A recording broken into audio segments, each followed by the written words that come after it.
को लात मार दी। राजा का प्रोग्राम था, महाराज दुर्योधन का प्रोग्राम, उसको भगवान श्री कृष्ण ने लात मार दिया। कहां गए? तो विदुर के घर गए। वह विदुरानी जो भगवान के लिए रोज रोती थी कि हे प्रभु मेरे इस गरीब के घर कब आए? आप राजाओं के घर जाते हैं, गरीब के घर तक नहीं आते।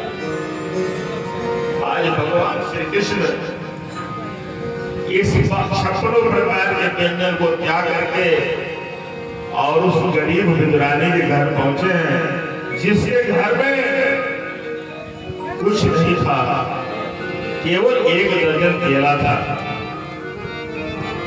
विदुरानी एक टब के अंदर स्नान कर रही है, नंगे घर में दरवाजा बंद करके, और भगवान श्री कृष्ण जाते हैं, दरवाजे पर थपथपी लगाते हैं, कहते हैं कि विदुर काका, विदुर काका, विदुर काका। विदुरानी भगवान की आवाज को पहचान लेती है और नंगे दौड़ में ही जाती है। देखिए प्रेम कितना बड़ा प्रेम है, ये प्रेम है, ये निष्ठा है। दौड़ती हुई जाती है और जाकर के दरवाजा खोलती है। भगवान देखते हैं कि धन्य हो, धन्य हो। भगवान अपने मुख से कहते हैं कि धन्य हो भक्त, हमने तो ऐसा भक्त नहीं देखा जो भक्ति में पागल हो गया हो, जिसको ज्ञान नहीं है कि वस्त्र पहनी होगी नंगे हो। भगवान ने अपना पीताम्बर खा करके उसके शरीर को फेंकते हैं, तब उसको लगता है तो वस्त्र हूं, मुझे वस्त्र पहनना चाहिए। भागती जाती है अंदर, भगवान बैठते हैं, वस्त्र पहनती है, दौड़ करके केला हाथ में लेकर के आती है। चारों तरफ खोजते खोजते वही 1 दर्जन केला मिला, लेके आती है। धन्य है प्रभु, छिलका का गुदा गिराती है और छिलका खिलाती है, और भगवान कहते हैं वाह वाह कितना स्वाद है इसमें, कितना मिठास है। ये प्रेम है, ये भक्ति है, यही भक्ति कहा जाता है। तो जहां भक्ति जाएगी वहां भगवान जाएंगे। आज भगवान उस विदुरानी के प्रेम को देख करके पागल हो गए। एक केला बचा था, विदुर जी आते हैं और कहते हैं अरे पगली, जिस भगवान की इतना प्यारा थी, आज उस भगवान को तूने सारा गुदा गिरा दिया और छिलका खिला दिया, तू कितनी पागल है। एक केला उसके हाथ से विदुर जी लेते हैं और छिलते हैं, छिल करके जब उसका गुदा और भगवान को खिलाते हैं, तो वो कहते हैं कि विदुर काका यह स्वाद उसमें नहीं है जो पहले में वाले में था। क्या भगवान की लीला है। कहते हैं कि ये स्वाद उसमें नहीं है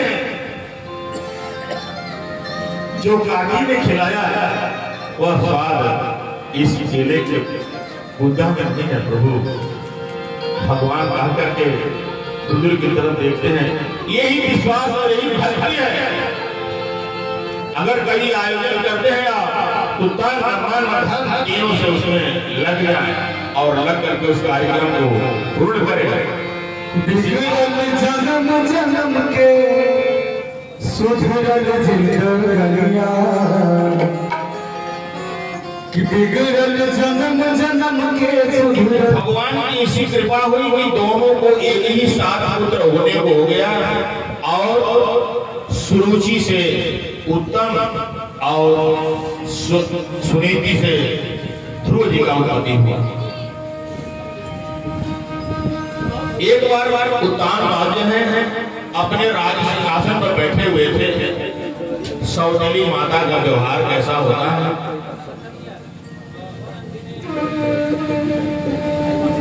ध्रुव जी को मालूम हुआ कि मेरे पिताजी सिंहासन में बैठे हैं उनके गोद में मेरा भाई उत्तम बैठा हुआ है, तो दौड़ते हुए जाते हैं और जाकर के ध्रुव जी के गोद में बैठ जाते हैं, अपने पिता के गोद में बैठ जाते हैं उत्तान बाद के। इतने में सौतेली मां ने, सुरुचि ने कथा के तरफ आप लोग ध्यान दें, सुरुचि ने ध्रुव जी की बांह को पकड़ करके इतना जोर से झटका दिया कि ध्रुव जी भूमि पर गिर पड़े और कहा, कितना कटु भाषा उसने कहा कि सुनो, अगर अपने पिता उत्तान बाद महाराज के गोद में बैठना है तो तुमको मेरे शरीर से जन्म लेना पड़ेगा। ध्रुव जी महाराज 5 वर्ष के बालक ध्रुव जी रोते हुए अपनी मां के पास जाते हैं और जाकर कहते हैं कि मां, मेरी बड़ी मां ने मुझको पिता के गोद से फेंक दिया, क्या वो मेरे पिता नहीं है? सुनीति रोने लगती है, कहती है कि पुत्र, तुम्हारे पिता नारायण है, जंगलों में रहते हैं वो, तुम उनकी गोद में बैठना, रात्रि का समय है, मां के पास गोद में सोए हुए हैं,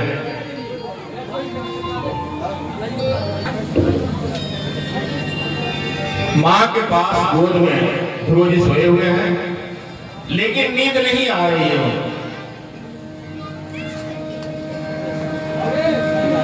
ध्रुव जी धीरे से रात में जब मां सो जाती है तो उठ जाते हैं और उठ करके बाहर निकलने का प्रयास करते हैं किला से।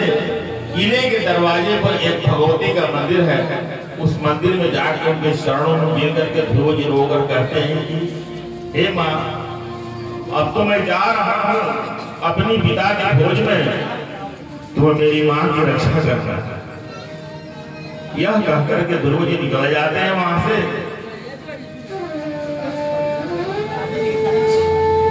ध्रुव जी जंगल के तरफ जाते हैं, पिताजी पिताजी पिताजी चिल्लाते हुए 5 वर्ष का बालक नन्हा सा जंगल में रात्रि के समय जा रहा है। लक्ष्मी क्षीर सागर में बैठी है भगवान विष्णु के पास, कहती है कि यदि नारायण इसके पिता है तो मैं इसकी मां हूं, मेरा कर्तव्य है इसकी रक्षा करना। और मां लक्ष्मी जो है साए के रूप में ध्रुव जी के पीछे पीछे चलने लगती हैं, नारद जी को बुलाती है। देखिए गुरु का कितना बड़ा महत्व है। नारद जी को लक्ष्मी बुलाती है, कहती है देखो इस लड़के के पीछे रहो, इसको सही मार्ग बताओ क्या करना है। नारद जी जाते हैं ध्रुव के पास, पहले तो कहते हैं कि तुम तपस्या के लायक नहीं हो तो घर चले जाओ, तुम्हें हिंसक जानवर खा जाएंगे। लेकिन ध्रुव जी कहते हैं कि नहीं, बिना पिता को प्राप्त किए मैं जा नहीं सकता। नारद जी ले आते हैं, एक वृक्ष के नीचे उसे बैठाते हैं। जो गुरु की महिमा बताया है हमारे महाराज जी ने, गुरु जी ने, वो बता रहा हूं, ये गुरु की महिमा है। नारद जी ने कहा गुरु बनकर के, प्रहलाद ध्रुव जी के गुरु बनकर के नारद जी ने कहा कि नारायण ओम नमो भगवते वासुदेवाय, ओम नमो भगवते वासुदेवाय। पुत्र इसी मंत्र का जाप करो। ध्रुव जी बैठ करके उस मंत्र का जाप करने लगे। पार्वती को शंकर जी को पाने के लिए 88,000 बरस जो है हवा पी करके रहना पड़ा, बारी बतासा। लेकिन 5 साल के ध्रुव जी 6 महीने में ही भगवान को प्राप्त कर लिए। श्रीमद् भागवत महापुराण करता है 1 महीने फल फूल खाकर रहे, दूसरे महीने जल पी करके रहे, तीसरे महीने बेलपत्र खाए और चौथे पांचवे छठे महीने सब कुछ छोड़ दिए। एक नन्हा सा बालक, इतना कठिन तपस्या। अंत में लक्ष्मी जी को बहुत बुरा लगा कि मेरा पुत्र जो है बिना हवा का जी रहा है। हवा बंद कर दिया लक्ष्मी ने, तीनों लोगों में हाहाकार मच गया। सारे लोग दौड़ कर विष्णु भगवान के पास जाते हैं, कहते हैं कि प्रभु अब हम पूरी सृष्टि का ही विनाश हो जाएगा, हवा नहीं चल रही है। भगवान नारायण कहते हैं कि घबराओ नहीं, अब समय आ गया है, मैं जा रहा हूं, अब हवा चलेगी। भगवान नारायण जाते हैं ध्रुव जी के पास 6वें महीने के अंतिम दिन और कहते हैं कि उठो पुत्र ध्रुव, उठो। जिस पिता की गोद में आया था वो पिता तुम्हारे सामने खड़े हैं, उठ जाओ पुत्र। ध्रुव जी नेत्र खोलते हैं, मंद मंद हवा बहने लगती है। ध्रुव जी को अपने गोद में बैठा करके नारायण कहते हैं कि बोलो क्या चाहते हो, तुम मुझसे क्या चाहते हो, बताओ। ध्रुव जी ने कहा कि मुझे कुछ नहीं चाहिए, मुझे तो आपकी गोद की इच्छा थी कि मैं अपने पिता के गोद में बैठूं। आज मैं आपकी गोद में बैठकर मैं बहुत प्रसन्न हूं। भगवान कहते हैं कि पुत्र मैं तुम्हें वह देने जा रहा हूं जो आज तक किसी को नहीं दिया। आज मैं तुम्हें एक लोक प्रदान कर रहा हूं जहां तुम कभी तुम्हारा विनाश नहीं होगा, तुम सदैव अमर बन करके रहोगे। वह ध्रुव तारा जो आज हम लोग देखते हैं, ध्रुव लोग जो है, ध्रुव जी जो है भगवान को प्राप्त करके अपने घर को लौटे हैं और जब चले हैं वहां से इधर सुनीति, सुरुचि और उल्तान का सबको मालूम हुआ कि मेरा पुत्र भगवान को प्राप्त करके जंगल से लौटा है। सुनीति दौड़ती हुई घर से निकलती है, कुत्ते के रुक जाओ पुत्र, आ जाओ पुत्र, कहाँ हो पुत्र? दौड़ती जा रही है जंगल की तरफ। राजा उल्तान बाल भी जा रहे हैं दौड़ते हुए, पुत्र मेरी गलती क्षमा कर दो।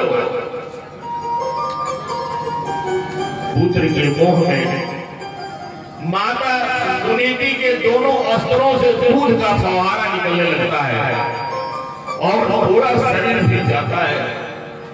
जब ध्रुव जी मिलते हैं तो दौड़ कर गले से लगाते हैं, कहते हैं कि पुत्र जैसे एक गाय जो है एक बछड़े के लिए विजय होती है, वही किसी से आज बनी हुई है।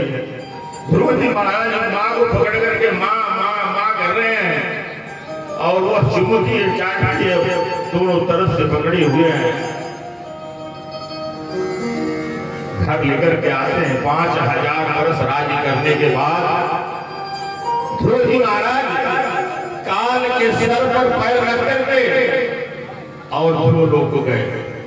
काल के सर पर, जो काल सबको मारता है उसके सर पर पैर रख करके और भगवान के विमान पर बैठ करके ध्रुव लोग को गए।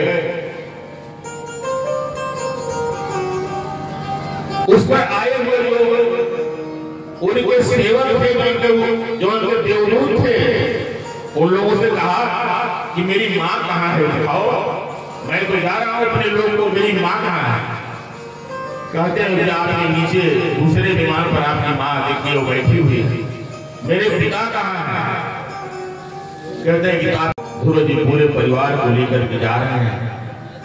ध्रुव जी जैसे 5 वर्ष से बालक में गुरु की इतनी बड़ी महिमा है।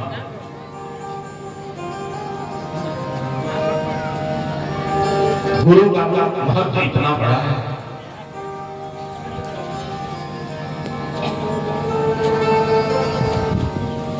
एक ऐसी घटना होती है, एक भजन गुरु की महिमा के ऊपर मैं आप लोगों को सुनाना चाहता हूं और ताली बजा करके आप लोग उसका साथ देंगे। हमारे गुरुदेव जी ने कहा, गुरु गोविंद दो खड़े